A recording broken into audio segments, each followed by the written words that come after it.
Hello children, welcome back to my channel Economics with Purnima Sharma. After a long time I am making a video after the summer vacation because you also were in the relaxing mood and me too. तो आज मैं बहुत दिन के बाद ये video बना रही हूँ. आप रूरल डेवलपमेंट चैप्टर कंटिन्यूएशन में था उसी पर बना रही हूँ. आपको rural credit that I completed. Today I am going to start with the agriculture marketing which will help to make the rural development. आपको मैंने बताया था बच्चों कि रूरल डेवलपमेंट मतलब overall development of rural people. All aspects of life of rural people must improve. Quality of life must improve. Socio-economic development of rural people, that is rural development. अब ये rural development, अब education, health, ये जब facilities है सब पैसे से खरीदी जाती हैं. इनकम कैसे बढ़े रूरल पीपल की, आपके लिए मैंने इंट्रोडक्शन में फर्स्ट वीडियो में पढ़ाया था कि income of the rural people not only can be increased by increasing the output, it also can be increased by increasing the price of agriculture product. The farmers are not enjoying the reasonable price for their output. That's why their income is low. क्यों नहीं उनको reasonable prices मिलते? क्योंकि हमारा जो marketing system है agriculture product के लिए, that is not satisfactory for the farmers and that's why they are forced to sell their output at a very low prices और that makes the income of rural people low. तो आज हम किस topic पे बात कर रहे हैं कि how to increase the income. मैंने बताया था income of the farmers can be increase by increasing output or by increasing price, क्योंकि price into output is equal to revenue, income of the farmers. तो आज हम इस पे बात कर रहे हैं. ये मैंने कंप्लीट कर दिया था कि how quantity output can be increase by providing the credit facilities to the farmers. आज आपको क्या बता रही हूँ बच्चों कि income of the farmers, revenue of the farmers also can be increase by increasing the price of agricultural product. कब होगा ये प्राइस, जेन्युइन प्राइस कब फार्मर्स को मिलेंगे? जब marketing facilities, marketing system proper होगा. ठीक है. अब आ जाइए, इसमें मैं आज 3 पॉइंट कवर करने वाली हूँ. पहला मीनिंग. इस पर भी बच्चों अक्सर आपका ऑब्जेक्टिव क्वेश्चन आ जाता है, क्योंकि मार्केटिंग को अक्सर हम क्या समझते हैं कि buying and selling, that's it. For layman the marketing is buying and selling activity. But हम एग्रीकल्चर मार्केटिंग में हम वो सारी एक्टिविटीज़ इंक्लूड करते हैं जिसकी वजह से जो price of agriculture product higher होता है. वो सारी एक्टिविटीज़ एग्रीकल्चर मार्केटिंग में इंक्लूड करते हैं, which makes the price of agriculture product higher, is helpful to increase the income of farmer higher. ठीक है. तो इसमें हम मीनिंग की जब बात करते हैं, इट्स ए प्रोसेस. ये क्या है? हमारी एक प्रोसेस है. ठीक है. Agriculture marketing it's a process. ठीक है. By which and which includes, which involves, इस प्रोसेस में क्या क्या इन्वॉल्व है बच्चों? पहले है आपका असेंबली. अब वर्ड देखते रहिएगा, असेंबली यानी कि एग्रीकल्चर प्रोडक्ट को जो उनके फील्ड्स में है उसको असेंबल करना. ठीक है. Assembling of agriculture product. ठीक है. दूसरा आपका स्टोरेज. अगर मार्केट में एग्रीकल्चर प्रोडक्ट की डिमांड नहीं है, क्योंकि तुम्हें पता है बच्चों कि एग्रीकल्चर जो आउटपुट है उसकी demand through out the year होती है, लेकिन प्रोडक्शन केवल सीज़न में होता है. तो उसको मार्केट में अगर डिमांड नहीं है तो अगर एग्रीकल्चर प्रोडक्ट को पूरे को मार्केट में हम सप्लाई कर देंगे तो हमारे एग्रीकल्चर का प्रोडक्ट का जो प्राइस है वो कम हो जाएगा बिकॉज ऑफ एक्सेस सप्लाई. तो एक्सेस सप्लाई को मार्केट में नहीं भेजना है, उसके लिए क्या होना चाहिए? स्टोरेज हो जाना चाहिए. स्टोरेज होगा तो जो मार्केट में जिसकी डिमांड आज की डेट में नहीं है उसको फार्मर्स कहाँ रखेंगे, स्टोरेज में, कोल्ड स्टोरेज वगैरह वेयर हाउसेज होते हैं, कोल्ड स्टोरेज होते हैं, वहाँ रखेंगे ताकि मार्केट में डिमांड और सप्लाई में बैलेंस बना रहे, एक्सेस सप्लाई ना हो और प्राइस नीचे ना आए। तो क्या चाहिए, प्रॉपर स्टोरेज फैसिलिटी। ठीक है, इसके अलावा क्या होना चाहिए, इंफ्रास्ट्रक्चर प्रॉपर इंफ्रास्ट्रक्चर होना चाहिए, रोड्स होनी चाहिए, बैंक फैसिलिटीज़ होनी चाहिए, ठीक है, कम्युनिकेशन होना चाहिए, सारी फैसिलिटीज़ फार्मर्स को होनी चाहिए। क्योंकि रोड्स होगी तो एक्सेस आउटपुट को वो जो कि विलेज में एक्सेस है वो किसी बाहर सिटी एरियाज में सेल ऑफ करके अपनी इनकम को बढ़ा सकता है। स्टोरेज, उसको इंफॉर्मेशन भी होनी चाहिए, कम्युनिकेशन होना चाहिए कि मार्केट में क्या प्राइस चल रहा है ताकि उसके साथ कोई चीटिंग ना कर सके। बैंकिंग होनी चाहिए क्योंकि वो मनी लेंडर पे डिपेंडेंट ना रहे। तो और क्योंकि ट्रेडर्स और मनी लेंडर से जब वो लोन लेते हैं तो वो उनको फोर्स करते फार्मर्स को कम प्राइस पर बेचने के लिए। आपको पढ़ाया है मैंने प्रीवियस वीडियोस में। तो इंफ्रास्ट्रक्चर में ये सारी फैसिलिटीज़ आती हैं बच्चों, ट्रांसपोर्ट, कम्युनिकेशन एट्सेट्रा। तो ये इंफ्रास्ट्रक्चर भी प्रॉपर होनी चाहिए if you want to make the agriculture product higher for the farmers. इसके अलावा इंफ्रास्ट्रक्चर के अलावा होना चाहिए आपका पैकेजिंग। पैकेजिंग मतलब कि आपका जो एग्रीकल्चर प्रोडक्ट है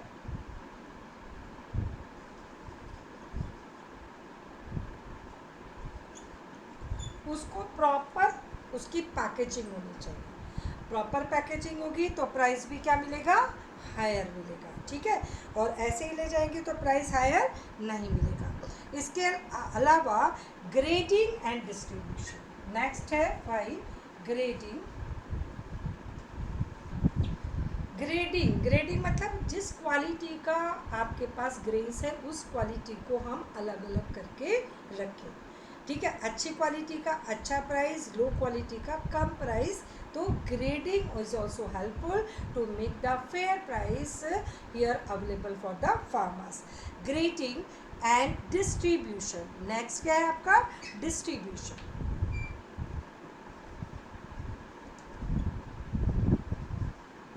distribution of agriculture product in different market. तो ये सारी जो एक्टिविटीज़ हैं, ठीक है, आपका पहला हुआ असेंबलिंग, इकट्ठा करना, दूसरा हुआ स्टोरेज, राइट, कि अगर मार्केट में डिमांड नहीं है तो उसको स्टोर करने की फैसिलिटी, और प्रोसेसिंग। आपका एक और आपकी एक्टिविटी आती है बच्चों इसमें, प्रोसेसिंग यानी कि जैसे कि अगर टोमेटो का प्रोडक्शन ज़्यादा हुआ तो टोमेटो सॉस बनाने की प्रोसेसिंग यूनिट अगर है तो एक्सेस टोमेटो मार्केट में जाके एक्सेस सप्लाई क्रिएट करे, उसका प्राइस कम कर दे। इसके अगर प्रोसेसिंग यूनिट होगी टोमेटो केचप बनाने के लिए तो वो कहाँ चला जाएगा, प्रोसेसिंग यूनिट में। तो ये सारी जो 7 एक्टिविटीज़ हैं वो किस में इंक्लूड होती है, एग्रीकल्चर मार्केटिंग में। It's a process which involves assembling, storage, proper infrastructure, transport, communication, banking, etc., packaging and grading, distribution and processing। ये सब को मिलाकर सारी की सारी एक्टिविटीज़ किसमें आती है, एग्रीकल्चर मार्केटिंग में। क्योंकि इन एक्टिविटीज़ के थ्रू जो फार्मर्स को जेन्युइन प्राइस मिलता है अपने आउटपुट का, और प्राइस हायर मिलेगा तो इनकम उसकी बढ़ेगी। इनकम बढ़ेगी तो क्या होगा, overall development of rural people. ठीक है, दैट मेक्स रूरल डेवलपमेंट। तो ये होता है what does it mean agriculture marketing. It does not mean only purchasing and selling. Meaning समझ में आया बच्चों। नेक्स्ट है आपका, इसकी प्रॉब्लम्स क्या है बच्चों। ठीक है, एग्रीकल्चर मार्केटिंग की प्रॉब्लम्स क्या है। अभी इसी साल आई थिंक CBSE में इस पर एक क्वेश्चन आया था एग्रीकल्चर मार्केटिंग पर, उसमें MCQ था। ठीक है, तो पूरे वर्ड्स 7 वर्ड्स है उसको ध्यान में रखेंगे। ठीक है, अब आ जाइए इसका प्रॉब्लम्स। क्या क्या प्रॉब्लम्स हैं जिसके कारण लोग फार्मर्स को अपनी एग्रीकल्चर आउटपुट का जेन्युइन प्राइस नहीं मिलता है? क्या क्या प्रॉब्लम्स फार्मर्स फेस करते हैं अपने एग्रीकल्चर आउटपुट को सेल ऑफ करते टाइम? पहली प्रॉब्लम है बच्चों manipulation by traders, manipulation by big traders. ये पहली प्रॉब्लम है। जो बड़े बड़े ट्रेडर्स होते हैं ना, तो वो क्या करते हैं, फार्मर्स को मैनिपुलेट करते हैं। मैनिपुलेट कैसे करते हैं बच्चों, कि आपका उसका अक्सर आपने तो नहीं देखा होगा, हमने अपने बचपन में देखा है कि ब्रिक्स को, स्टोन्स को वो वेट्स बना लेते हैं कि ये 500 का है, ये 250 का है। वो एक्चुअली वो 500 से कम का होता है जब वो खरीदते हैं। ठीक है, फार्मर्स अगर बेचने आए तो 200 ग्राम्स का बोलेंगे और एक्चुअल में कितना होगा, 200 का। ठीक है, और इससे उनको वो ज़्यादा खरीद लेंगे और उनको कम पैसे मिलेंगे। तो पहला फॉल्टी वेइंग। ठीक है, दूसरा है उनके अकाउंट में मैनिपुलेशन कर देते हैं। अकाउंट में आपका 500 क्विंटल उन्होंने कुछ बेचा और उनको जो अकाउंट में देना है उसको कम लिख देंगे। ठीक है, तो क्योंकि फार्मर्स क्या है, लिटरेट है, ज़्यादा पढ़े लिखे नहीं है, तो मैनिपुलेशन उनके अकाउंट में कर देते हैं। तो ये मैनिपुलेशन करते हैं बिग ट्रेडर्स और फार्मर्स को एक्सप्लॉइट करते हैं, चीटिंग करते हैं, उनकी इनकम को लो कर देते हैं। दूसरा है बच्चों इसका प्रॉब्लम्स जो फार्मर फेस करते हैं, वो lack of information, market information, lack of market information. उनके पास मार्केट की इंफॉर्मेशन होती ही नहीं है कि हाँ इस प्रोडक्ट का क्या प्राइस चल रहा है, उनको पता ही नहीं है। ठीक है, क्योंकि they are illiterate, they are ignorant. ठीक है, लैक ऑफ नॉलेज, और उसके कारण उनके पास कोई इंफॉर्मेशन नहीं होती है। उनको ट्रेडर्स, जो बिग ट्रेडर्स हैं, जो मार्केट में उनके गांव में जाके विजिट करते हैं, वो जो प्राइस बताते हैं उसी पर वो अपने आउटपुट को सेल ऑफ कर देते हैं। और जो ट्रेडर्स हैं वो प्राइस क्या बताएंगे ज़्यादा या कम बताएंगे, क्योंकि वो उनसे खरीद रहे हैं। अगर कोई भी एग्रीकल्चर आउटपुट 500 का है तो वो 400 बताएंगे। ठीक है, तो because of lack of market information, उनके पास इंफॉर्मेशन नहीं होती और वो इजीली उनको कम दाम में बेच देते हैं, जिससे क्या हो जाती है, फार्मर्स की इनकम कम हो जाती है। और तीसरी प्रॉब्लम जो एग्रीकल्चर फार्मर्स फेस करते हैं बच्चों, ये लैक ऑफ स्टोरेज फैसिलिटी। गांव में स्टोरेज फैसिलिटी होती ही नहीं है, वेयर हाउसेस नहीं होते हैं, कोल्ड स्टोरेज नहीं होते हैं, जिसके कारण क्या है, जो भी आउटपुट है, क्योंकि एग्रीकल्चर आउटपुट क्या है, पैरिशेबल गुड्स है। ठीक है, और जो फार्मर्स हैं उनको फिर क्या करना पड़ता है, डिस्ट्रेस सेल करनी पड़ती है, क्योंकि स्टोरेज फैसिलिटी नहीं है। ठीक है, स्टोरेज फैसिलिटी अगर हो तो वो अपने एक्सेस सप्लाई को वो बेचने की उनको ज़रूरत ही नहीं है, वो जाके वेयर हाउसेस में, कोल्ड स्टोरेज में अपने आउटपुट को सेल ऑफ कर सकते हैं और फ्यूचर में बेटर प्राइस पर बेच सकते हैं। लेकिन प्रॉब्लम क्या है, उनके पास स्टोरेज फैसिलिटी नहीं होती, तो वो क्या सोचते हैं कि जितना मिल रहा है उतना ही इनफ है। ठीक है, और वो कम दाम पर डिस्ट्रेस सेल करने पर क्या हो जाते हैं, मजबूर हो जाते हैं, जो उनकी इनकम को कम कर देता है। तो ये जो 3 प्रॉब्लम्स हैं, ये कौन फेस करता है, farmers, why selling their output. ठीक है, तो मीनिंग एंड प्रॉब्लम्स। अब आ जाइए, नेक्स्ट है आपका बेनिफिट्स ऑफ ऑर्गेनाइज्ड मार्केट। अगर बच्चों यहाँ पे आप पढ़ेंगे इस चैनल पे, तो आपको एक एक चीज़ एनसीईआरटी की डीप में मैं पढ़ाऊँगी और यहाँ से पढ़ के आपको 100 और 100 भी स्कोर कर सकते हैं। ये क्या है? बेनिफिट्स।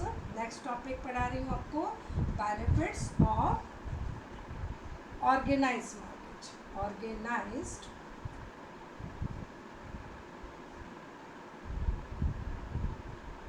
Agriculture market. अगर एग्रीकल्चर मार्केट कैसे हो? ऑर्गेनाइज्ड हो, ठीक है। अगर ऑर्गेनाइज्ड मार्केट है एग्रीकल्चर के, तो क्या क्या बेनिफिट होगा किसको? फार्मर्स को, ठीक है। क्योंकि फार्मर्स इजीली क्या होते हैं? चीटेड, ठीक है। तो उनकी आराम से उनके साथ क्या हो जाती है? चीटिंग हो जाती है, क्योंकि वो क्या है? इग्नोरेंट है, ठीक है। बेनिफिट्स, थोड़ा स्पेस बना लेते हैं नीचे लिखने के लिए, जो क्या हो जाएगी? बेनिफिट्स ऑफ ऑर्गेनाइज्ड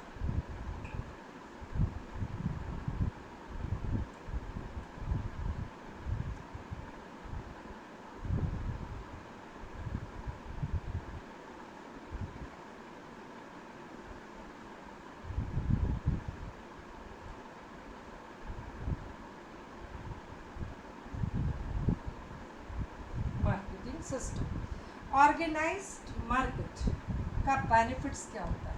ठीक है, सबसे पहले बेनिफिट होता है ऑर्गेनाइज मार्केट का कि ये ऐसे पुअर लोगों पर फोकस करता है, पुअर फार्मर्स पर। क्योंकि पुअर फार्मर्स किससे लोन लेते हैं? उनके पास कोलेक्टर नहीं होता। किससे लोन लेते हैं? ट्रेडर से लोन लेते हैं। और ट्रेडर उनको शर्त रख लेता है कि आपको हमें इस जस्ट आफ्टर हार्वेस्टिंग हमको इस प्राइस पर बेचना है, लो प्राइसेस पर, ठीक है। तो ये ऑर्गेनाइज मार्केट जो है इन पुअर फार्मर्स पे फोकस करते हैं, ताकि वो जो ट्रेडर्स हैं वो उनके साथ चीटिंग ना कर सकें, ठीक है। क्योंकि ये ही किस पर डिपेंडेंट है? लोन के लिए।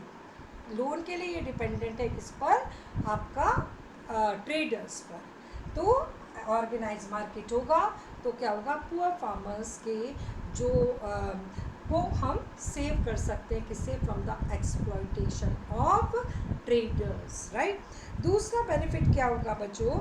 आपका orderly and transparent marketing condition. क्या होगा दूसरा बेनिफिट? मार्केट कैसा है? ऑर्गेनाइज, तो orderly and transparent marketing system, marketing condition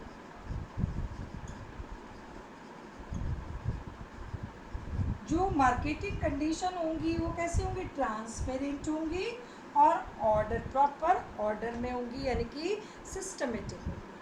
अगर मार्केटिंग कंडीशन थोड़ा ट्रांसपेरेंट है, ऑर्डरली है, तो वो फार्मर्स को हेल्प करेगी उनकी सेल करने में, और उनको कम प्राइस पर बेचना नहीं पड़ेगा।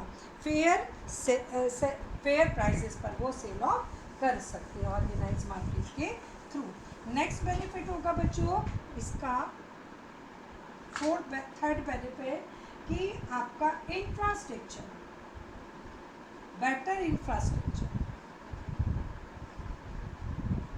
जैसे कि मैंने बताया रोड है, आपका कम्युनिकेशन है, बैंकिंग सिस्टम है, स्टोरेज है, सब किस में आता है?